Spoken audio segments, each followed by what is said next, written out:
everyone, I'm Sandy Chong and my role in the industry is CEO of the Australian Hairdressing Council. Also, by the way, I'm a hairdresser and I do own my own business and I have for 35 years. Hi everyone, I'm Tabatha Coffey. I live in the US. I am a hairdresser, I'm Matrix Global Business Ambassador, business owner and also a business coach, and it's a pleasure to be here. Hi, my name's Niq James and I'm the chair of the New Zealand Association of Registered Hairdressers. I'm also a qualified hairdresser and barber. I own my own salon as well here in Christchurch. G'day guys, Joey Scandizzo here. I am a hairdresser and a salon owner, creative director for global hair care brand 11 Australia. And at the moment I'm a part-time school teacher looking after my 3 kids. Still my head in, but I'm still alive, I'm still here. Just waiting for the salons to open back up so I can quit the school teaching. I'm Ryan, the CEO and co-founder at Timely. We provide an appointment software system to the hair and beauty industry.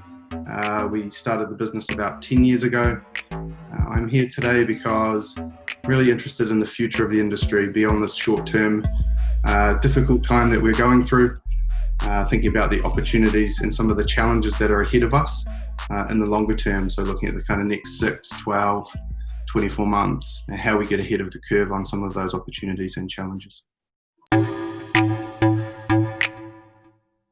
Yeah, the 2 challenges for us is if there's an outbreak, if there's another spike, what happens there? Where do we go from there? The other challenge I think is down the future is, our government now is giving out handouts supporting businesses. It's like they put a Band-Aid on. In 6 months' time, once all those government fundings stop, what happens there? Where do we stand? And are businesses going to be able to survive this? Because at the moment, we're not really feeling the pinch as much as what I think we'll be feeling it down the track. There's confidence out there. People are getting funding. They've got money. But when that tap turns off, our business is going to be able to survive and our consumers are going to have money to still spend like they've been doing. So that's the 2 challenges that sort of I see ahead that we need to sort of start thinking about. So we've had sort of 7 weeks off and being able to, for salon owners that are feeling amazing about the industry and wanting to get back into it and expecting that our staff are going to hit the ground running doing the same thing. So bringing them up to speed and getting them to do what it is that we want them to do is a little bit difficult. And I guess probably the other challenge that we have is just that because we are small businesses, often it's really hard to access the help that might be available for larger businesses, and how it is that we might be able to be a little bit more creative so that we can get access to some funds to do that for our industry.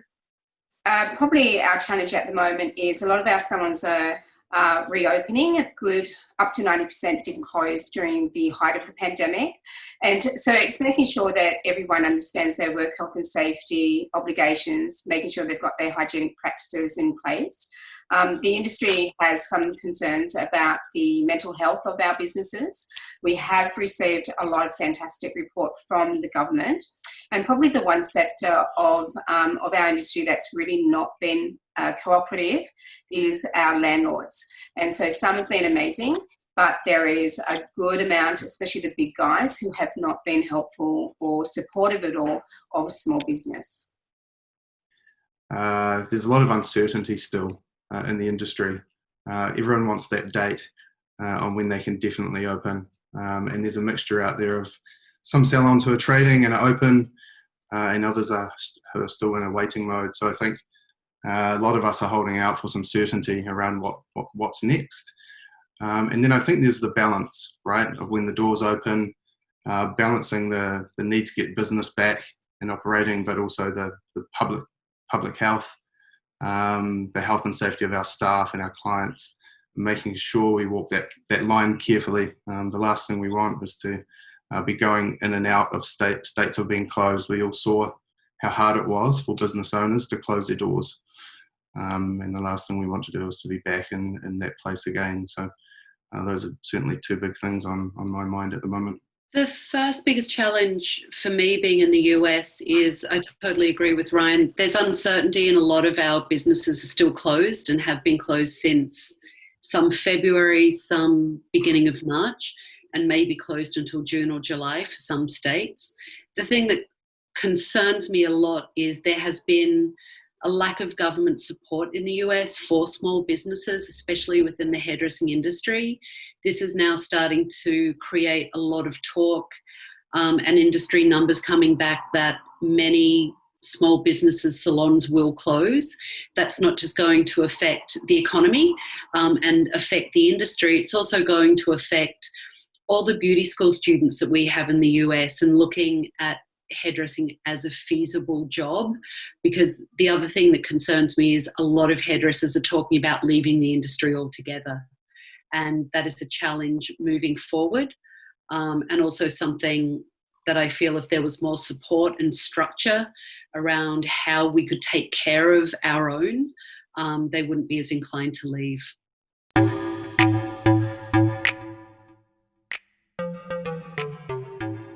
Got more time for the last few weeks, so we're all trying different things. We're trying different things in the salon. There's so much protocol we need to follow, and probably over the last few years we've probably slipped on doing that. So now everyone's sanitizing. We're doing everything we can in the salon. So that's one positive. For us, we've been fortunate and lucky. Our salons have been back up and running for the last few weeks, and the numbers are high. The salons is going along really well at the moment. It's probably worth us all pausing and reflecting on what Joey just said, because a couple of months ago, I think we were all pretty terrified, pretty scared about what the long-term effects of this could look like, and all wondering what the shape of a recovery would be. This is a worldwide pandemic, so every region is in a different stage. But to hear Joey, at least there in Australia, to say that business is coming back in some capacity, people are able to work, and there's confidence. It's pretty good to hear, isn't it? It's nice to hear that pockets of the industry are recovering already, and we're only in early May. Can I just on that? I just say, hairdressing is one industry. Even when we were closed, the phone call, the amount of women and men who want their hair done, even if they've got no money, they are doing anything. People want to still look and feel amazing. That's the one thing you can take out of this is the clients want to come in, they want to sit in that salon, and they want to have their hair done. So as an industry, I don't feel we get affected as much as a lot of other industries are, because it's only been 3 weeks and the phone does not stop. And even when we were closed, the amount of clients are like, can you come to my house and do it? Can you do this? And staff ringing me, what do I do this? And it's like, there is a hunger to have their hair done again, which is great to know. Our hair hasn't fallen out, or we're not losing our hair. So people's bums still want to be on seats and want to feel great and beautiful through this time. Tabatha, you had some thoughts on that question, I think, because you've been pretty active, right, trying to spread those messages of... One of the biggest positives that has come out of this is how the industry has come together, and how all over the world hairdressers have stepped up, supported each other, talked to each other, free education, and really tried to keep hope alive and support for everyone. And that has been something globally that I've seen that's really amazing. I know that a lot of the government directive in the future is all about creating a strong economy again. And there's going to be a lot around small business and supporting small business and supporting local as well, and supporting Made in Australia, sorry, New Zealanders. But there's going to be, a lot of campaigns that are around that. And I think one of the great things that's come out of COVID, and it's not just COVID, so for the Australians that are watching, since this year, we've actually gone through a drought, a bushfire. We've gone through floods and also COVID. So there's some that have had, one thing to deal with, but some who've had double whammies and 3 whammies and etc. And so I think the one thing that's really going to come out of this is everyone needs to really collaborate with each other, cooperate with each other, and definitely communicate with each other. And I think that's just really good for business, for communities, and also for our country. One of the things that helped with us when we closed to start off with is that I actually had clients that contacted me and said, is it okay if we prepay for our appointment, because we're sitting at home and we're still doing the job we normally do and I can get paid, so if I can prepay, is that all right? So, I was actually getting 20% every week of the turnover that we'd normally do from clients that prepaid for their appointment. And so it made me think of some of the things that used to happen when I first got in the industry, where to make people a little bit loyaler or more loyal, you would have like a club that they joined that was like the top 10 club or the gold club or whatever you wanted to call it, and they paid you a certain amount of money for the year. It went into your bank account like a gym membership, and it meant that that client was loyal to you then. They could tell everybody else how amazing you were, and then it actually stopped those cash flow issues that if we were doing that pre-COVID-19, we would actually still have that money coming in over that period to be able to make it up at a later stage as well. So I think there's definitely some opportunities to be able to do some online sales of products that we were selling as well. And the other thing was, we hadn't utilised it before, but we put a voucher system online so that people could prepay by buying vouchers. Yes, the products online, I mean, with our salon, we were a little bit of a late starter with that, but we've signed up to being able to sell some of our products online, and we're yet to see how well that does. I actually think the beauty industry have done that really well. They've really embraced that. I think because they were forced to close. Some salons out there, they've made more money in their retail online than they did retailing last year in beauty. This is a bit of a reset for the industry, and I think a crisis doesn't create character, it reveals character. And that's true for people, it's also true for businesses, business processes and industries and the way they work. So all the things that are strong and good about the industry will survive, and some of the things that were probably a bit on the edge and probably weren't really built on strong foundations, they might not. And that might not be a terrible thing. So out the other side of this, we'll tend to see those relationships, those business processes, those things that we were doing that were solid, they had value, they made sense. We'll see them coming through and still being strong on the other side. And in the longer term, I think that could be good for the hair industry and other industries as well. So we have used it as an opportunity to reset, to say, hey, these things haven't been working for a long time, but we've been doing it that way because that's the way we've always done it. So for us, it was the magazines to start off with. First thing we did is we removed the magazines and we apologised to clients. You know what the clients said? Oh, I didn't even notice you didn't have any. The landscape's definitely going to change, as Niq just alluded to. So the way we consume our education is going to change. The days of hair shows, they may come back, but it's going to take a minute for that to happen. So consumption of education and how we look at that and how we deal with that and how we communicate is totally going to change the landscape. We'll see a lot more automation, which I think opens up a lot of opportunity for hairdressers. Can sometimes notoriously be a little tech scared, right, and a little shy from technology. I think it will open those doors to have a lot more automation in the salon, a lot more virtual contact with clients that will keep going forward. Having virtual consultations, I think, will be a regular occurrence, especially in the US. Maybe not for Australia and New Zealand, but I see it happening here for quite a while. I also think that the way we look at our service menus and our offerings for our clients will change as well, because we're going to have to be more timely with our time.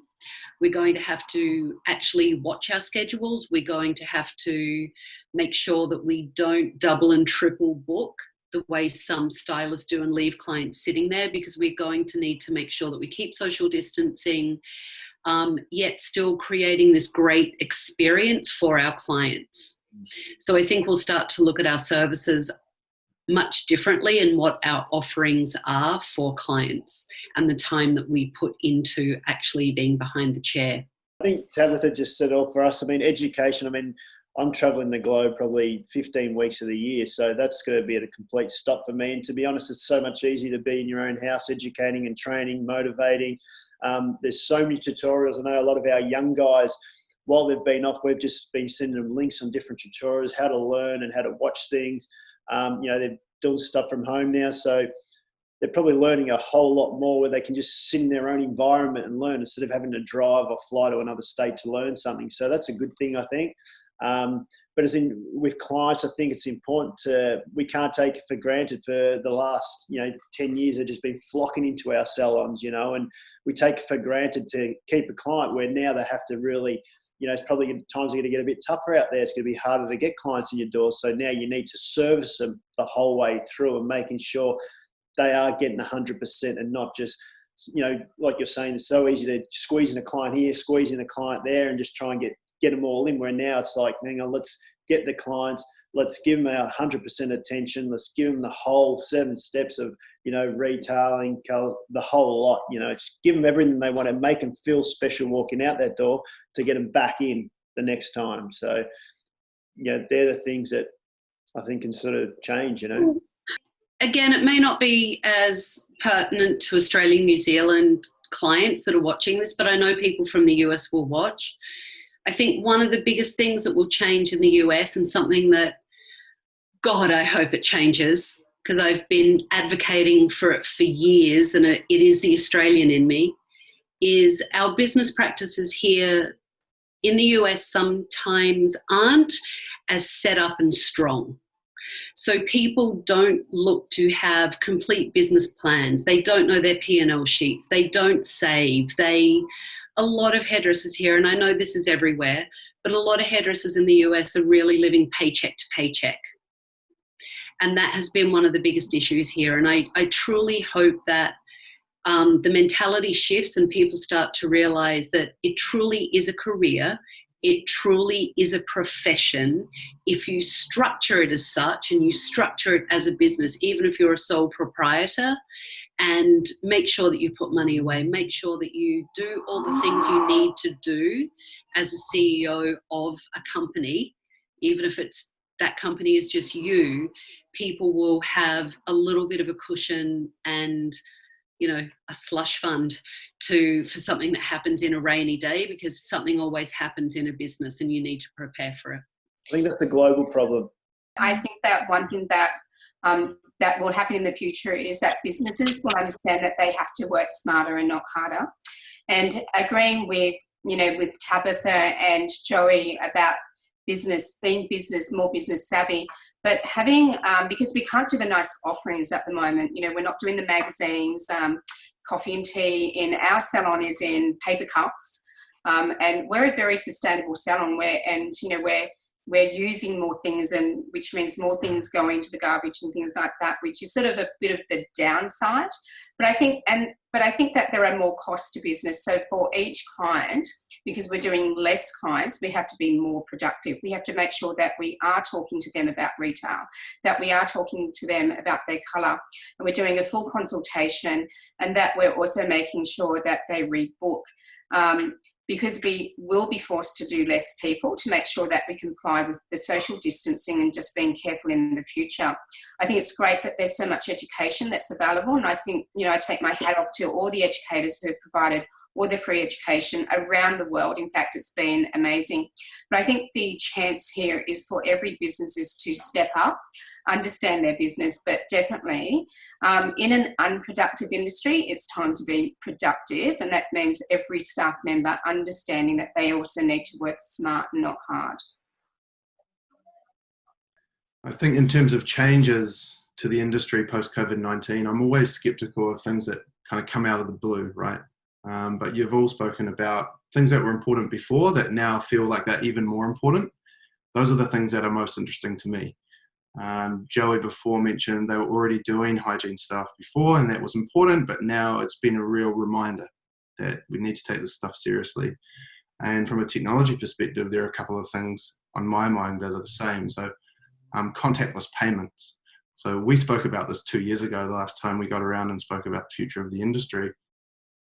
And it's on everyone's mind now because of the hygiene requirements around COVID-19. And we all understand that it's much better for someone to wave a card in front of a terminal rather than everyone be touching the same device. But this was something that was important before the pandemic came out. And it's important because it's a better client experience. And what's really important here is that, I think to Joey's point, we're really resetting in on how to provide the best client experience we can. Contactless payments are great because, we exist to make people look good and feel good. And if the last part of that transaction is having to hand over a card and punch in a credit card and be reminded that you're handing over the cash, that's not as good, right? One of the reasons I love taking an Uber is because you don't do that.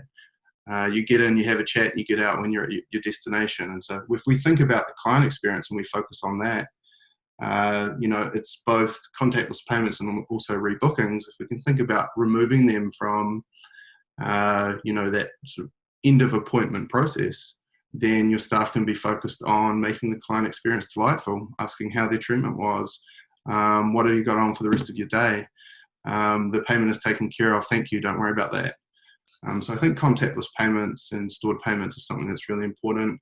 And then the other one is just, a lot of people talk about it as digitizing, but I think there's digital and then there's digital, right? So cloud is really what I would encourage everyone to think about. Those businesses that have been able to work while they can't physically go into their salon, they can still get into their systems, they can still access payroll, they can still access their rosters and their appointments, they can communicate with clients. They've been much better positioned to deal with this event. And things like this will happen in the future. We don't know what they look like, but hard things will happen. And when you can run your business from anywhere, and the more you adopt cloud-based systems and apps that let you do that and give you that flexibility, the better. So those are two big opportunities that I think the industry maybe has been slightly slow to uptake. And I think this would be a good wind in the sails to get behind those two things. The one takeaway that I would like to impart on people, I guess, is the one that I like to use a lot, and that's if you want to see the change, you've got to be the change. So just get in there and help out and help each other. It's a bit like, when you get married, then every single client asks you about the wedding, and then you get to the point where you're over the wedding. And every single client is going to talk about COVID. And so it's always checking in with yourself and making sure your staff understand that, to not wear any negativity that does come into the salon, especially when we do start going back to work. It's like every single conversation, could have that negative tone to it. So it's making sure that we understand that we really have to rise above any negativity, which takes a lot of energy as well. And I think the staff need to be aware of that up front and also during the next few months, to make sure they don't take that on and get negative or anxious. Yeah, I mean, our salons are open, so the only advice I can give you is we've sort of gone in there, and our leaders in our salon have been really positive about being open, and it's filtered through. In some of our salons where they've been a bit negative, we should be thinking about going back, and there's confusion, it made it a lot harder to build that confidence. So if you are going back, make sure you're going back, you're following the right protocol, you've got your meetings set out every week, and you're taking the team through, and have confidence when you're delivering that information. And it has made it so much easier. I can walk into our salon and there's no anxiety, everyone's upbeat. We know there are things that could happen, but it's always positive, keeping it upbeat, and you've got an upbeat salon. But as soon as it's all negative and you start creating, a bunch here and a bunch there, it's hard to get that all back. So if it's confidence from day one, it's a lot easier, I've found. So my advice is, make the most of a difficult situation. We've touched on it on and off as we've been through this convo. There is a real opportunity at the moment to work on your business, to work on those things that you haven't had time for, and that's not going to last forever. In different parts of the world, it will be different lengths of time. Some salons are already back at it, and so that window has closed. But it is an opportunity to work on things and get ready for the future, to improve things that you've always wanted to work on. And there will be a point in time in the future where you're back to being super busy, and you will only wish you had more time to work on putting those things in place in your business, spending that time working on yourself, working on your team, working on the way your business works. So make the most of it. If you still have that opportunity right now, get amongst it. Someone told me when I first started my business that you needed to be a good business owner, you needed to be like bamboo, because bamboo bends and it never breaks. And there are always going to be obstacles. Something is always going to happen. Most of the things that happen you cannot plan for, because you can't foresee what is going to happen. But you always need to flow with what happens, not flow against it. So any obstacle that comes up, you need to be like a river and learn to flow around it and remove the obstacle, not to just stop there. And this will be exactly the same. We are much stronger and much more resilient than we know. Our industry is much stronger, and we've proved that globally, the way we have come together and supported each other. And I hope that these conversations and this support happens after we're out of this predicament and everything has calmed down and gone back to normal. We still reach out and support each other, have these conversations, look at how we can grow the industry, support each other as individuals and businesses and industry leaders, and keep moving in the right direction and keep moving together.